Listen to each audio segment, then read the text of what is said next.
Mississippi State, number 16 in the college football playoff rankings this week. Alabama, number 2, comes to town for a 6 o'clock game this weekend on Scott Field.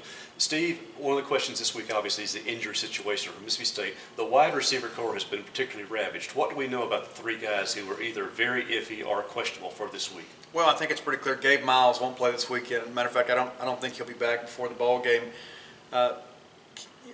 It's one of those things with Donald Gray. It's a game time thing. I mean, we've heard that he was for sure out last week, might be back for this week, and then Dan Mullen told us he'd been out of practice until Wednesday. It'll be about how he responds and how that injury responds. Keith Mixon's the guy that sat out last week, and we were told he could have played in an emergency type situation, but there he is in full uniform pushing a cart. So we hear that's really more of a precaution. So Mixon may be back, and anything that he can provide would be a real boost to a receiving corps that's really struggled.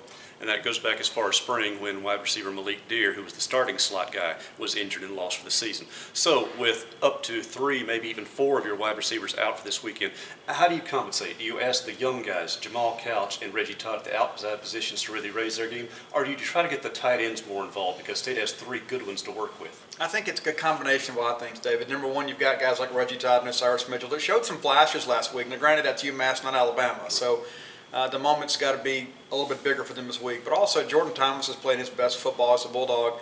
I think State can find some success throwing the ball out in the flats to the running backs. Harris Williams, of course, Colin Hill, very skilled receivers. Nick Gibson's coming to come on. So the tight ends will have to be part of it. And I think with their linebackers kind of banged up, maybe you want to attack that personnel group anyway.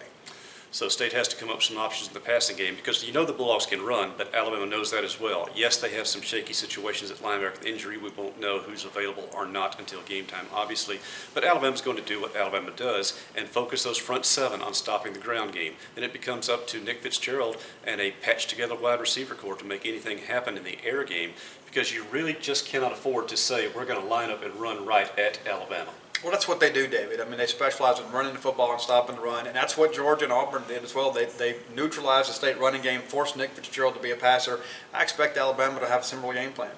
So for Steve Robertson, this is David Murray for Gene's Page 24/7, ahead of Mississippi State, number 16, hosting number 2, Alabama.